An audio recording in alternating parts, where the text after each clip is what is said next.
Welcome to another episode of the Cheerful Soundman podcast. It's a weekly show for event professionals to hear from other event professionals on the challenges and lessons of producing stellar events with a smile.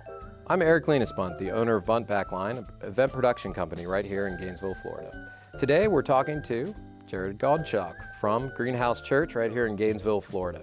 I wanted to have him on to hear his experience working as a tech director at a church, and especially through this last year or so of change in the pandemic and all the different experiences. Before we dive in, make sure you follow us on Instagram at The Cheerful Soundman. All right, let's dive in. So welcome, Jared. Thanks for having me, man. Appreciate it. Yeah. So tell me a little bit about yourself, what you do, where you're from. Yeah. Kind of the brief, but let's hear what you do. Yeah. Again, I'm Jared. I'm from here, Gainesville, and right now I work at Greenhouse Church. I'm the tech director there. Like I said, I grew up here, went to church there actually, started volunteering in tech and things like that, and then ended up going to school for it at Full Sail. Again, it's not the greatest thing in the world, but went there. Then I came back and started working for them. So. Right on. Yeah. So Greenhouse Church, for those who don't know, you guys are, like, how big is the congregation? How big is give us some scale, some size. Yeah, for sure. It's changed definitely over time, and especially with the pandemic. I would say we're about at a 6,000 congregation. It depends on the service and all that stuff, and we're kind of spread out. But yeah, I would say we're at about 6,000 right now, if you go with total number. Gotcha. Yeah. And your auditorium's 1,200-ish, something like that? It'll fit 1,500 seated, and so standing it'll fit, a good bit more, but I mean, we're never not gonna have chairs in there, so. Gotcha. Yeah. Gotcha, okay. Yeah, just kind of want a little bit of perspective of what level you're playing at, what you're doing there. So what got you into production in the first place? I went to Greenhouse Church Youth Group and started playing on the band, And when you're a youth worship leader, you do everything. You're the sound guy. You do it all. So I didn't know anything about tech. Just I knew a lot of music, and then so I got into tech that way, and then just started loving it and kept doing. And then I was just doing tech eventually, So yeah, that's how I got into it. It was great. Okay, so you play guitar, or what do you? Yeah, I actually started with violin, pretty weird one, and then did a few instruments. But yeah, I was playing guitar at the time when we were at youth group and stuff. Yeah. Not a lot of worship violin either, Or not too much. Oh, Dave Matthews jammy worship. Yeah. Yeah. So okay, so you transitioned. Were you just kind of like the guy who was there, and then it was a de facto type of thing, and then you got interested, or how? Tell me about that transition, or how did that work? Yeah, I mean, transitioning to tech, it was, like I said, I was helping with the youth group, and then eventually I think just kind of stopped doing worship as much and started just volunteering, in the main church service with tech. Mm-hmm. Started with, per presenter computers, and then moved on up, moved to different things from there, so, yeah. And then when you went to Full Sail, what was your study or your course or what have you? Yeah, their degree programs or whatever, a little weird in the naming, but it was called show production, which is basically just live audio, lighting, and video production. And you can kind of pick which one you kind of want to lean more towards, but you kind of get a broad overview of things. Yeah.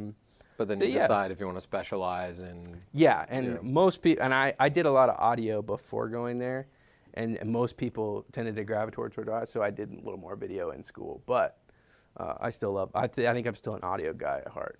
So yeah. Yeah, I've always seen you at the audio console. Yeah, that's where I am for the most of the time, for sure. Yeah, or at least gravitating there. So, So what's something, thinking back on it now? It sounds like you started on the musician side and then moved to the production side.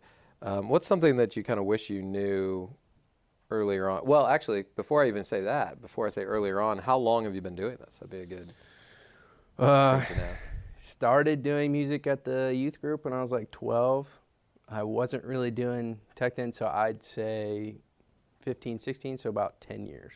Okay. Yeah. So you've been doing tech in some capacity in Yes. 10 years. How long have you been the actual tech director? For 3 years now, I think. I think so. 2 years maybe. Can't remember. One of those. 2 or 3 one of years, those two. and then before that you were running. I know you ran broadcast desk a lot. Yeah. What else? Like, what were your roles? Like, I guess, kind of tell me about the progression. 'Cause Yeah.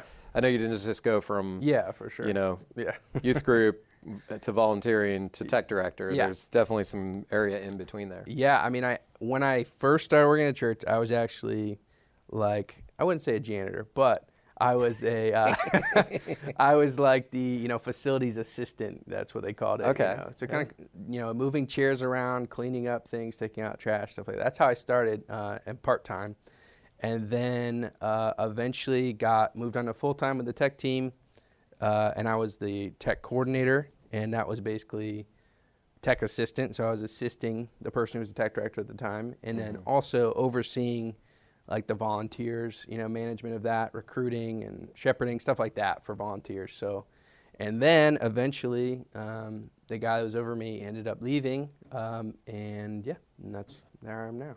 So, Nice. Yep. Interesting. It kind of ties into one of our questions we get asked a lot, including today we did a mini episode with questions like from our audience and things. Yeah.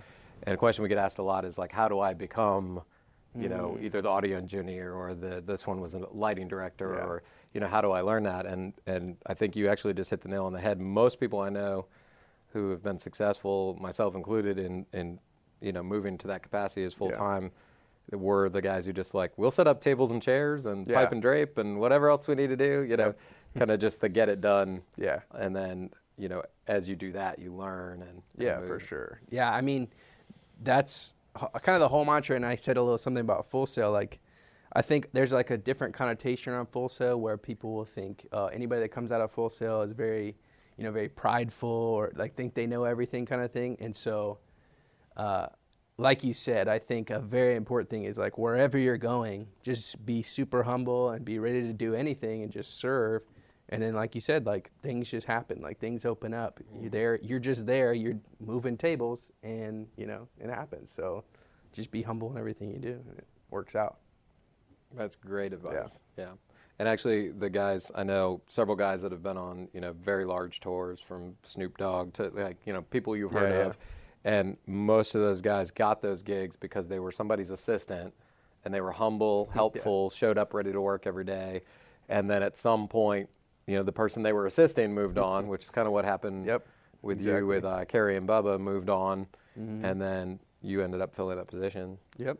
Is Exactly. my understanding of it. So, so with all that, kind of getting a little better idea, context, what is something you wish you knew? Like when you took, when you moved from assistant to tech director, what's something that like you've figured out kind of the hard way, or would have been nice to accelerate your knowledge a little bit? So when I took over, we had just moved into a new building. So that was challenging, of course. I did a lot of stuff with the previous director and learned a lot from him. But, at a certain point, you just got to jump off the cliff and just, see where it goes. So moving into a new building was definitely a challenge. And so I wish, maybe I'd been there a little more when they were doing the planning and building stuff. But, I mean, you can't always have hindsight or go back in time. So I think starting, I think I would just be learning as much as you can. Even if you think that person's going to be there for 30 years, it's over you. Like, you're always learning, you're always asking. So, I mean, I know we're talking about what do you wish you knew? But, I mean, I wish I knew everything more, but that's the key, is just always learning so that if something happens, you're ready, And so, like I said, it was a new building, so that was challenging. But eventually, you learn it. You learn the ins and outs, and now I know it pretty dang well. So next time you're in a situation where you're, working with a church that's going to a new building or whatever the case is, then you'll be the wise one in that scenario too. For sure. I always, that question, I like asking it. I like the answers we get. But on a personal level, I always find that one challenging because I'm like, I don't really want to change anything because everything all those challenges became learning. Became opportunities, and I learned more from having to figure those things out and overcome those challenges. So for sure. what is what would you say is like a common myth about production that you would want to debunk or that you hear? Or this one could be more even church related because you're more in the church realm or working in churches. A myth. I think the title of this podcast says it. I think like the myth of like the sound guy is just like, you know, the grumble, whatever, you know, which is why I love this podcast because, you know, you're kind of trying to change that a little bit. But, you know, the myth that, you know, they're not happy to be there or they might be upset or whatever. The band is versus the band, all that stuff. Or I think in the church world, I think a myth can be that like the sound guy is not the spiritual one, you know, in the church. But I mean, anyone can be that, you know. So you know, it can be a little bit of a myth or put in a box. But yeah, I like that. Still a question, but it is. I mean, I think that we got our grumpy sound man moniker for a reason in a lot of ways, and you know, I definitely tried not to be that. Yeah. You know, but it's that whole dynamic, and I know I see it a lot in the church world as well. But there's a lot of times kind of an opposition. Yeah, for with sure. the you know, the tech side of things and the performance or artist or leader side of things, and that can definitely be really challenging. Yeah, and it's easy to fall into it too. I mean, I fall into it all the time, and I gotta like stop myself and be like, nah, like. Yeah, we're all on the same team here, yeah, you know? Yeah, it's okay. You know, they don't know or something like that. But and a lot of times it's also like, oh, they didn't mean it like that. Yeah. And I oftentimes hope that I get the same grace of like, oh, I didn't mean it like that. That probably came off very short. I just told that girl to wait, and you know, as I walked by, and I was kind of short with her and didn't mean to do that. I was dealing with something very important. And yeah, for sure. Yeah. What's So what is the biggest production fail you've ever experienced, or like catastrophic, or, you know, I'd describe this as the one where everyone in the room whips their head around and looks at you and you're like slowly sinking behind the desk? I don't know if this is the biggest fail, but it was a pretty funny one. So I'll say, I mean, the pastor wanted to do, we used to have multiple different campuses where the preacher would preach at our campus, the home campus, and then go drive to another campus and drive to another campus and start preaching there, the same message. And so he wanted to preach at our 9 a.m. service, record it, and then play it back for the 11 while he left. But they wanted specifically a head-to-toe shot on the center screen and then a waist-high shot on the side screens, and they wanted them to be, you know, synced perfectly. So I was like, okay, I'll try this out. So I spend all weekend, you know, Friday, Saturday, early morning, Sunday, trying to get it to work. And we had a box that could do it, but because of our limitations with Switcher, it wasn't going to work. So I decided, okay, I'm just going to load 2 video files into 2 separate Purpose Center computers and sync play them, right? That'll work. And yeah, it did not. In case you're wondering, that will not work. That's not how it works. The delay was off. It was just all off. And at one point in the video, you know, at least they heard it. You know, that works. But you had the Kung Fu movie thing going. Yeah. At one point in the video, though, for some reason, the file that I had put on the computer was corrupted. And so for like 3 seconds, it goes to color bars. Or whatever it was, and the whole auditorium gasps and then turns around. The gasp. Like, it was audible. I was like, I'm like, really? Come on. So they all gasp and turn around and look at me, and I'm just like, and then eventually the video came back after a few seconds, but it was pretty funny. I'd never heard an audible gasp from 1,200 people sitting in a room. So I always love when the heads whip around. You know, when anything goes wrong, you know, something drops out and everybody's head in the room whips around and you're just like, yep. I always do that one, like, who, what? Yeah. So yeah, maybe not the worst one ever, but that one was pretty funny. Man, that's good. So yeah, it's interesting. So I work a lot in the church world, but there's so many similarities with, you know, secular, other, you know, types of production, but in so many ways it's also very different. Mm-hmm. One thing I wanted to ask you is, you don't have to like dime anybody out or anything, but something that always Something that always strikes me as a challenge for me when I work at churches is it feels like and seems like there's a lot of bosses versus a normal production. Now, clientele always has an opinion, or, not always, but sometimes will, hey, it's really loud up there, or whatever the case is, right? But it seems like in churches you got, I don't know, I'm even thinking of your church, and your guys are all great. I love working with your guys.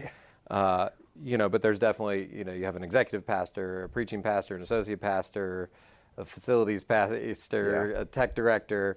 So I guess I'm curious, this is kind of a for me question, like how do you navigate that as far as, when you're getting, because I know you have to be getting times where there's like multiple directives or directions, things like that. Like, what is that like? Yeah, for sure. And then another boss you're forgetting is just the congregation itself.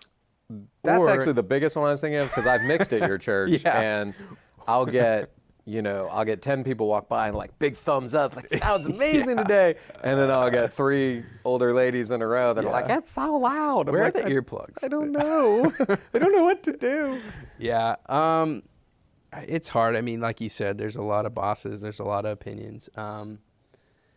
They do their best. I think, at least at our church, they do their best to, trust us a little bit and know that we're paying attention. Sometimes though, you get like the 6 different text messages from 6 different people where it's like, hey, it's too loud. Hey, it's too quiet, all that stuff. But, I mean, like I said with before, like you just answer it humbly, answer the question gracefully. Yeah. I'll try to turn it up a little bit, or I'll try to turn it down a little bit, it is hard, but you just kind of take it. I mean, that's kind of, you just kind of got to take it, and you kind of got to do what you can with it, but yeah. Yeah, the congregation's a little harder, but. It is. What I've found, because we also work at a lot of retirement communities, and so we get some of the same, because you also have varying degrees, especially in the retirement community, of hearing ability and disability. So you've got, some people that are very sensitive to the higher frequencies, some people that can't hear them at all. Yeah. And so, you can get back to back two completely polar different opinions. Yeah, and sure. I think a lot of times the church world can be the same, because you get older congregation members. Yeah. But I've always had the mentality and philosophy to take all of them seriously, even if they're completely polar opposites, because that is that experience for that audience member, or for that congregation member. So even if I disagree with them, I try to absorb all of the opinions. Yeah. And then I have to do my best based on experience to kind of edit and be the ultimate like producer, at least as the front of house engineer. You're trying to then. Yeah, you're producing the music at that point. So you're making the decision, are they right? Is it too loud? Or is it really quiet? Or, maybe the front fills aren't on. I should go look into that, because 3 people have told me it's very quiet up front. Yeah. Yeah, I mean, it's like, you're trying to make the most people, I feel like, happy. Like, you can't make everyone happy, obviously, but obviously, I mean, you just want to make the most people you can happy, I feel like, with a mix, whether it's loudness or softness or whatever, but... Yeah, it's tough. Speaking of tough, we'll transition to the theme questions here. Alrighty. How's 2020 and early 2021 been for you? It's been good. I kind of I thrive on like the unknown. So like I'm a little different in that sense, where it's like I liked the challenge, It's still very challenging, and there were days I'm like, this is just like, I'm done. But I did like, the challenge of doing a little different things, trying things, pushing things forward, which I might be in the minority there. But can you give us a couple examples of things that you like, shifted on or tried new, that sort of thing? Yeah. So, I mean, of course, the pandemic hit, and we had to be inside. We couldn't gather. You can't do all those things. So I think the first week, and we have an online setup, but I think the first week was like a Friday or something. We decided, okay, no service, let's go for it. And so, just throw a couple worship leaders on stage, record them real quick, and record the pastor and post it on Sunday, throw it up. And then as the pandemic went longer, we, got more, I guess, sophisticated and started recording with higher quality cameras and in better locations than just, the random stage. But yeah, I mean, it was really different shifting the job where you're not dealing with volunteers at all anymore, really. I mean, you try to reach out to them and see how they're doing, but it's like, I can't use you, Right, to limit the we people can't in the come room. meet, And, we can't come do that. And so it really just shifted into like, well, we're just recording every week and editing and posting. And so we did that a little bit, but that was like way more than we usually do. So, yeah. I remember actually, even you just saying that, I remember we did, early on, we did that outdoor, we shot basically a music video outside on one of the prayer trails back on the back side of the property. Yeah, that was fun. And I'll actually tell you, for me, that was super meaningful just from this less production standpoint and an emotional standpoint, because I think that was like 2 months in and things were still very shut down and I was feeling very isolated. And it was actually just like to get out there. That was one of the first times back out there. And, we were all distanced and outside and everything, but it was like, we're all doing stuff that we're good at. It's a beautiful day. We're outside. We're making music and creating something. That was a fun one. So that was a cool pivot too of like, hey, let's try something in a place where, on the property even, where we wouldn't normally do something. Yeah, that was a fun one. Yeah, had the drone flying, all that stuff. That was cool. That was cool. Yeah, I really enjoyed that. I might go back and watch that again too. And the sound, everything was. Oh yeah, it was great. The recording turned out great. The whole thing. I thought that was a cool vision. And I know you guys shifted to like you did the LED walls on the stage for a while to do a different design, and then it seemed like that. Just as an outsider perspective, it seemed like it pushed you guys to try some different layouts and some different things that you maybe wouldn't have done otherwise. For sure. Is that for accurate? sure. I mean, we tried so many different things like that we'd never done. I mean, like it was, like I said, I thrive on it a little bit, but like at some point it was like, okay, this is a lot of changes. Like we're changing everything. I mean, like, we used to not do haze. We used to not do all these things. And like the pandemic pushed us to try haze, and we loved it and it was great, but now we can't do it because of our AC. But another story, but is that a production fail?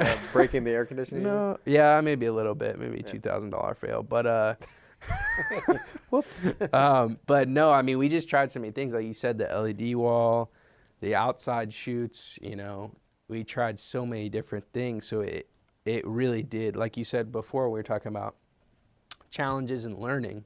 Like I learned so much over the pandemic because we were just trying so many new things. So yeah, I mean, blessing and a curse at the same time.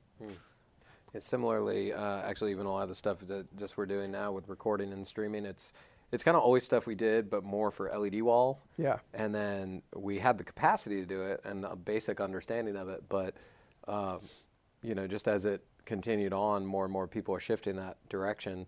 And it's funny because now we're down to like at least once a week we're doing some private event or corporate event or something like that where we're, bringing the whole streaming setup. Yeah. And it's interesting because for us it's been a whole new segment of business that we probably would not have voluntarily gotten into, but it's very much fits with our business and our model. Yeah, that's true. And it's kind of, frankly, been kind of fun, like to figure out the aspects of and to learn some new things. Yeah, for sure. So how are you guys looking now as far as, we're almost in May of 21 here. So we are, I think at the state level, they're about to even lift the mask mandates. Like we're fairly well like back to being allowed to be back to normal. Yeah. Where are you guys kind of on that curve of like, towards back to normal? Yeah. Well, we've opened back up to full services. We are still, requiring masks in the building and social distancing, while seated is encouraged. But like if you feel comfortable, whatever, like you're allowed to sit next to someone that you don't know, whatever, if you're both comfortable. And then, we're just doing the normal stuff. So worship we have changed some few things. Like we've started doing that pre-service online experience where we have a couple live people, on mics talking before the service. Oh, is that the setup in the Yeah. lobby where you have the nice, Screen lighting thing, and all that stuff? Yeah. Yeah, so it's almost like a news broadcast kind of thing where they're That's kind cool. of welcoming the online community and talking to them directly, which is really Does important that pipe right now. into inside as well? Are they doing that, or do you still have a live greeter inside? Yeah, so we start that 10 minutes before service. So we actually have been pumping into the room as well. There's not too many people in there 10 minutes before. Oh, that's cool. So it's Yeah, almost like everyone's late, pre-show or pre-service announcements. Yeah, I like to call it pregame, but I know that's. Well, I'm sitting here even correcting myself with pre-show. Like, don't call it a show, it's church. Right? Yeah. But yeah, so that's a new thing we started doing. I think it works really well for online. I mean, that's a lot of our viewership now is online. So, but yeah, we're back close to full capacity. I think Easter was huge. I mean, comparatively to what we've been doing. So yeah. And so you're saying you're back close to normal population on a Sunday, or is it? So I'm no, sure numbers are still down. Yes, numbers are definitely still down. I would say it's like at a third of what it was before the pandemic in person. Online's more for sure than it was before pandemic because everyone's just staying home. But yeah, we're I think about a third, but we're allowing people to come back into full, but they're still not coming. So it's an interesting thought. We're like we said, we're close to maybe being back to normal, but people still aren't coming right now. So it'll be interesting to see. Are they just going to be like, oh, well, I'm used to being at home now, so I just want to stay home on a Sunday? So we'll find out. Yeah, I think the church world is going to be in for an interesting Yes. year or two. And I think we'll see, this is just my little prediction, but I think we'll see it'll be a time where churches have to kind of adapt and really maybe do, for lack of a better word, some soul searching and figure out exactly how to get those people back or to serve them better or what have you. Yeah, online will definitely be a key thing to keep, good or make good then, so. Yeah, that's kind of the thing with branching into the streaming part of the business model too, of we're not trying to do only streaming events or anything like that, but for us it's like, oh, this isn't going anywhere. Yeah. Even once everybody's fine being in a room with 1,000 people, this is still just now a component that so many events will have. And in a lot of ways, it streamlines, if you have a conference or something like that and you can add viewers or people that maybe can't make the trip across the country to come to the worship conference. Yep, for sure. They can still, participate and tune in and get the value out of it. Yeah, definitely. All right, so we'll do a couple more questions and kind of wrap up. But if you had, for your department, if I were to go and write you a check, full disclosure, I'm not going to. If I were to write you a check for $20,000. I'll write you a check. Yeah, that actually is more likely. If I were to write you guys a check for $20,000, what would you, what's the first thing that comes to mind, I guess, or the first thing that you would want to upgrade or improve or change or adjust? Yeah, video gear for sure. Yeah. 100%. Without a question. Our video gear is great. It's pretty new, considering, and I know we're blessed. A lot of churches would love to have the gear we have, so no complaining. But I think the thing that sets you apart online sometimes is the quality of your stream. So, I would definitely upgrade our videos so we could get higher resolution, higher some better coloring, more cinematic feel, frame rates, lighting, kind of things like that. Because that's just kind of where I feel like things are going, is that kind of cinema look. But 100%. I would upgrade our video, probably starting with the switcher. Because you guys have great broadcast gear, but then basically right after you bought it, the entire style of basically church broadcast basically has changed to a more cinematic look. So. Yeah, we're definitely set up if you want a TV looking church, which a TV show kind of looking church, but yeah, like you said, everything changed. It's crazy. Next question: if you were not doing production, what would you be doing? Well, funny story. I was actually a police officer in New Orleans for 2 years. So maybe I feel like you skipped that in the intro. I did skip that in the intro for sure. I was a worship leader, and then an assistant worship leader, and then I was a janitor, and then I was a tech director. Hey, I try not to bring it up. Okay? So a police officer in New Orleans. Tell me more. So when I graduated, What? I know, I don't even know if you knew that. I clearly did not. When I when I graduated from college, I was scared of freelancing. Okay. So I was scared of freelancing in tech, which some of you, might be, whatever. And so I decided to move to New Orleans and sign up for the police department. So, hold on. So you thought a safer bet Yes. would be No, to I'm become not. a police officer in a city with a pretty solid amount of violent crime. Oh, yes.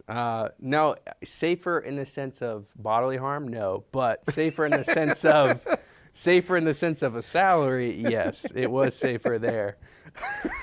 So I care nothing for my body, but I need that salary. Is what I I just guess, I think, I Gotcha. guess that's what I just said. So, Okay. Did you so yeah. enjoy it? Like, what did you? Yeah, like I didn't hate it. That's right. I was there for 2 years. I feel like that's a major life experience, though. Oh, Like, it what was, for like sure. Even just interactions with people and service as well. I mean, Oh, you're yeah. It still was, in service with church. like you said, it is a violent city. So it definitely was an experience. Honestly, when I stopped, I really just missed tech and music. Like I really missed it, and there was no opportunity really for me to do it there, and timing wise and all that, you have no time. But that, and then I just miss Gainesville. Honestly, miss my family and miss everyone here. So Interesting. came back and started doing tech again, and even though I was a janitor for a little bit, so Yeah. there's that. But That one's less of yeah. a like what than that's true. I was a That cop in one New is Orleans pretty for a couple weird. years. I was a kindergarten teacher at one point, so Wow. it's Wow. about the same thing. A lot of violent That- crime, a lot of breaking up fights. that's just as shocking. People for me bite right each now, other. So, wow, that's pretty cool. Yeah, used But to yeah, crawl around on the I don't floor know and if sing I'd- songs. It was great.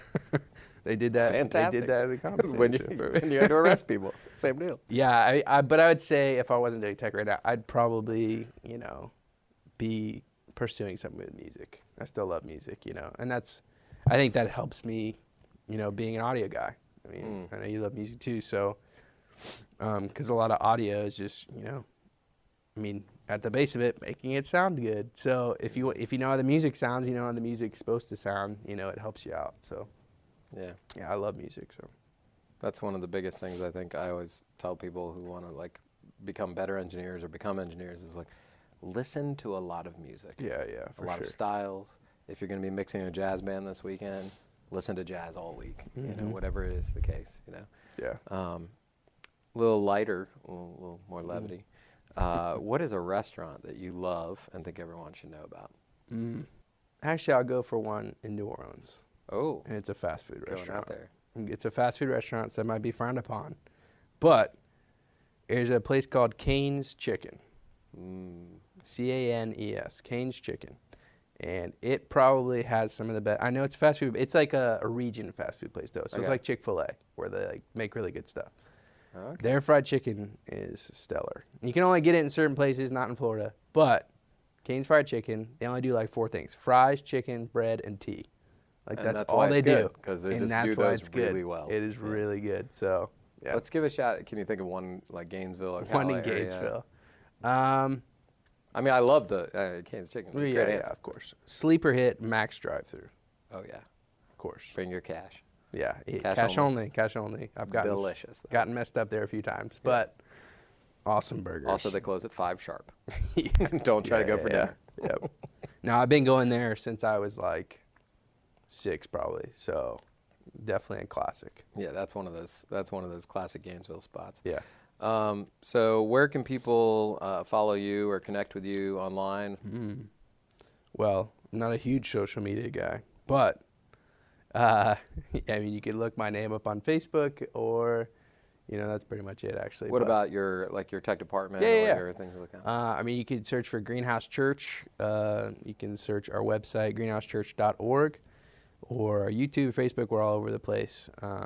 You can find me or us there. So yeah. Cool. Yeah. Awesome. Thanks for coming on, man. It was really Thanks good. for having me, dude. It was fun. Really good to chat. Yeah. Always love the perspective. Thanks for tuning in to another episode of the Cheerful Soundman podcast. If you like the show, it would be awesome if you could subscribe and leave a review on Apple or Spotify podcast. And follow us on Instagram at The Cheerful Soundman. That would make our day. Either way, thank you for tuning in, and we really hope you enjoyed it, and hopefully you got a little something out of it too. Can't wait until we get to share the next episode, which will drop next Tuesday. So stay tuned, and until then, don't suck and don't be a jerk.